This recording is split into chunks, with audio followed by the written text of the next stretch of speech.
There comes a moment when the body no longer asks for explanations, only food. But there is another moment, deeper and quieter, when the soul also begins to wither. Not from the absence of bread, but from the absence of meaning, of being seen, of someone saying, "I see you." It's in that space between need and despair that something inside us begins to slowly die. No screams, only the sound of pride being swallowed.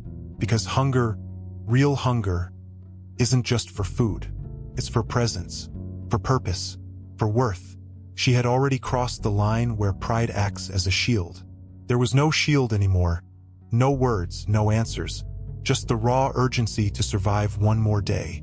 When someone offered her a meal in exchange for a small gesture, bathing a stranger, the world didn't stop. There was no outrage, no tears, just silence. The kind that wraps around hard decisions when almost everything has already been lost.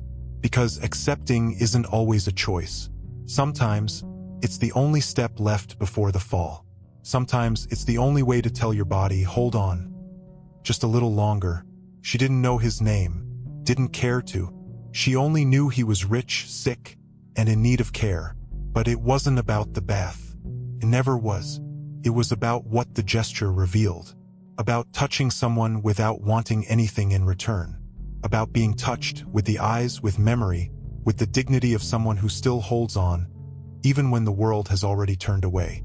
Washing a body sounds simple, but what if that body carries secrets, stories, guilt? What if it's the last place the soul is trying to live? Washing someone is more than hygiene. In many cultures, it's ritual, a rite of passage, a farewell or a rebirth. In the Bible, it's an act of humility. In death rituals, it's a final form of care. In love, it's intimacy, to touch another with soap and warm water when there's nothing else left. Not clean clothes, not a home, not a future, is to say, you still matter. And sometimes, it's also a way of saying to yourself, I'm still here. She didn't know it, but at that moment, when she accepted the offer that insulted the last scrap of her pride, she was about to discover something no one had ever told her. Some encounters don't feed the stomach, but they save the spirit. Because when everything seems lost, when the world has already forgotten us, it might be in that exact moment that we are truly seen for the first time. Not for our hunger, but for our courage to remain human. She wasn't old, but she wasn't young either. Her body bore the marks of a life that had been lived too much and celebrated too little. Her face, weathered by sun and sleepless nights, revealed more than time.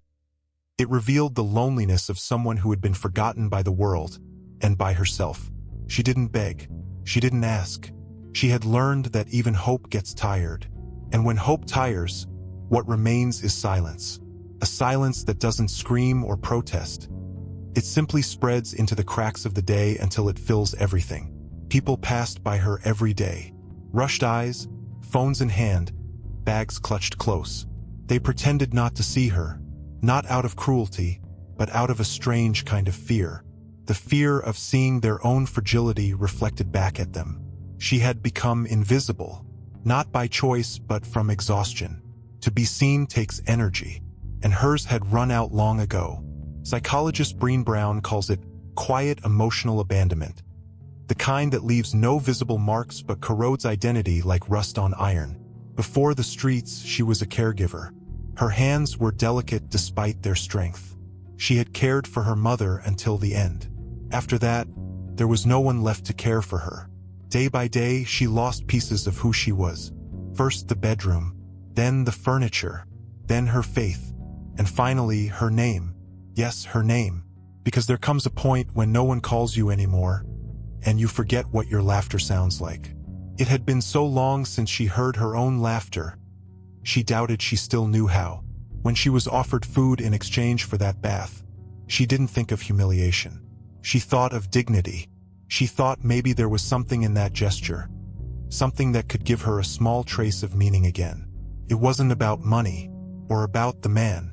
It was about remembering, even just for a few minutes, what it felt like to be useful, to have a role, to be part of something, however strange, however difficult. In that moment, it wasn't her stomach that made her say yes. It was the desire to just for a moment, be someone again. And maybe, just maybe, to be seen, even if by a stranger, even if in silence. His name was printed on plaques, contracts, and old headlines. He was the kind of man people listened to, but few really heard. For decades, he built an empire on numbers, firm decisions, and closed doors. He learned to control everything except himself. And one day, it was his own body that betrayed him. A stroke left him partially paralyzed, voiceless, and burdened by days that grew heavier. The voice that once shaped destinies now struggled to ask for a glass of water. His luxurious home had everything: nurses, therapists, fresh food, technology. But money could no longer buy what he lacked most: touch without agenda, eyes without judgment, presence with no expectation. Trapped inside his own body, he began to realize how long he had been trapped inside himself. The paradox was cruel. The more power he had, the more unreachable he became. Slowly, his humanity dissolved into the demands of success. But now, vulnerable, still dependent, he saw himself clearly for the first time. A man, that's all. A man with fear. A man with regrets. A man in silence. Carl Jung's theory of vulnerability says that it is through the cracks that the light gets in. And it was through this crack, this unresponsive body, that something new began to grow. There were no more speeches, no more appearances to maintain, just a human being staring into the mirror of his own powerlessness. And in that mirror, he saw that he had spent a lifetime trying to be respected, when all he really wanted was to be loved. He didn't know the name of the woman who entered his room that first time, but he felt something different. She didn't flatter him, didn't raise her voice, didn't smile out of obligation. She simply looked, and in that look was something he hadn't seen in years. Truth, maybe pity, maybe recognition, maybe just presence. But it was real, and for the first time in many years he didn't feel like a trophy, a boss, a burden. He felt like someone, just someone. And for a man who had spent his life behind invisible walls, that was like breathing again. There was no rehearsal, no words beforehand. She simply reached out, held his hand, trembling, cold, silent. A simple, almost automatic gesture. But in that room frozen in time, it broke something open. This wasn't work anymore. It was instinct. It was care. It was raw humanity. She didn't know why she did it. Only that in that moment, he wasn't a stranger anymore. He was a weakened body, a stifled story, a man standing at the edge of his own mortality.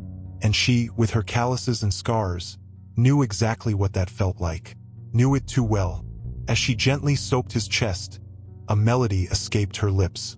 A childhood song, tucked away in memory's pocket. It wasn't for him. It was for herself. A forgotten lullaby, recalling a time when someone bathed her with love. But as she sang, she noticed he was crying. Silent tears rolled down his cheeks, not from pain, but from memory, from longing, a soul resonating with another soul. And then she understood. This bath wasn't about cleaning a body. It was about restoring something that had been lost in both of them. She washed more than skin. She washed guilt from his chest, washed away the isolation money had brought, washed away years of silence and absence. And without realizing, she was also washing her own story, the one that had taught her not to feel, not to hope, not to trust. In that warm, repeated touch, there was more than soap and water. There was a silent pact. I see you, even if I don't know you. I touch you, even if I don't understand you. I care for you, because I know what it's like not to be cared for. Social neuroscience shows that nurturing touch releases oxytocin, the hormone of trust, connection, affection. Maybe that's what happened. Or maybe it was just one of those quiet miracles that happen when no one is watching. But one thing is certain. What began as a transaction became a confession. A confession with no words, no explanations. Just two bodies, two life stories, two wounds meeting in a gesture not written in any contract, but one that sealed a bond no money could ever buy. In the days that followed, she arrived at the same time each day. She didn't say much. He couldn't speak. But a rare kind of silence grew between them, not the kind that isolates, but the kind that welcomes. It was as if they were rebuilding, wordlessly, something both had lost. The trust to exist before another without having to defend oneself. Until, on one particularly long afternoon, he motioned faintly toward a box forgotten in the corner of the room. His gesture barely noticeable, but his eyes pleaded. She understood. Slowly, she walked over. Inside the box were old photos. A younger man holding a child, a folded note, yellowed with time, and a letter, written with trembling hands, heavy with guilt and longing. My daughter hates me, and she's right, but she deserves to know I think of her every day. She read it silently, as he watched, eyes full of tears. Within those regret-stained words, he was finally undressing. Not as a businessman, not as a patient, but as a father who had failed, a father who ran, a father who now just wanted to be remembered. She took time to respond, not out of judgment but recognition, because she too was the daughter of a man who never knew how to love.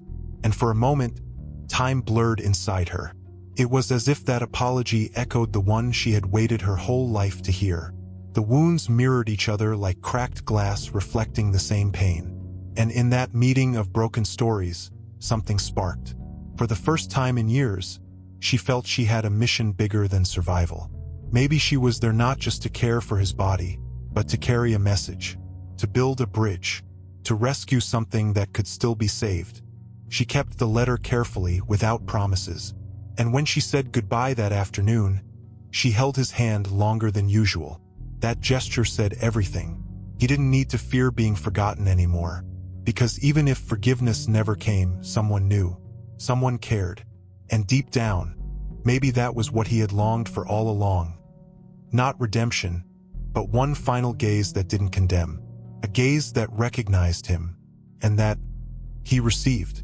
Took her a few days to find the courage. She didn't know how she'd find the man's daughter, or how to explain what she was doing there. She wasn't family. She wasn't official staff. Just a woman passing through someone else's pain while holding her own. But she brought the letter. And when she saw the daughter, a young woman, strong, eyes full of unspoken anger, she knew she was in front of someone who had also learned to survive without comfort. The first reaction was rejection. You don't know what he did. The words hit like a wall. Cold, final. And she understood. She had said the same so many times about her own father. But something was different now. She didn't argue.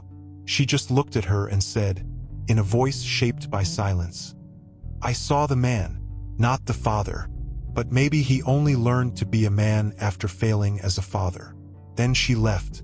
No pleading, no explanation, because some words need time to find their place inside us. A few days later, the daughter showed up at the hospital. No one expected her. There was no scene, no embrace, but she entered, sat beside his bed, and after a long, quiet moment, she held his hand. He couldn't speak, but his eyes trembled. His hand, once lifeless, answered with a gentle squeeze. It wasn't forgiveness. It wasn't a full reconciliation. It was presence. And sometimes starting over is just that. Not turning the page, but choosing not to tear it out. To stay. To not run again. He died soon after. Peacefully. Not with a clean soul, but with a soul seen. She, the caregiver, was there. And when she gathered his few belongings, she found a notebook. Inside were scattered thoughts, unfinished lines. And on one of the final pages, a request. If you find my daughter, tell her I tried. She closed the notebook with trembling hands. And for the first time since her own mother's death, she cried, for real. Not just for him, but for everything left unsaid between parents and children who never found each other in time. For all the unsent letters. For all the untouched hands. For all the quiet goodbyes still waiting for peace. She returned to the streets like someone waking from a dream she never knew she had. There was no inheritance, no promise of tomorrow, just the silence in her chest, lighter than before. In her pocket, folded with care, the note he had written on his final lucid day. You're worth more than you think. She read it so many times the words began to take on weight, texture, form. It wasn't praise. It was a reminder, an anchor, a small miracle left behind by someone who, clumsily, had learned to see. That bath hadn't just washed a body marked by illness and regret. It had washed 2 stories contaminated by abandonment, cleansed layers of pain that no soap could erase. But presence could. Like a late baptism, the act of caring for another had become a ritual of rebirth for her. She, who for so long believed she had nothing left to give, had discovered something precious still inside her. The ability to touch without wounding, to stay without demanding, to love without expecting anything in return. As she walked the sidewalks she once called her reluctant shelter, something had changed inside her. People were still rushed. Their eyes still avoided hers. But now she looked back, not with anger, not with pleading, but with a quiet, newfound dignity. She knew there would still be cold nights, harsh glances, rejections. But she also knew there was a name inside her. A whole name. A name that perhaps had never been spoken aloud, but now pulsed with strength. Worth. She didn't become rich. She wasn't adopted by his family. Her life wasn't magically fixed. But she had learned to walk with her head high again. Because sometimes, love begins like this. With a sponge in hand and a soul that chooses to stay. And in the end, maybe that's what really saves us. The simple gesture, the unhurried listening, the healing touch, the moment when 2 wounds meet and become not just pain, but a path.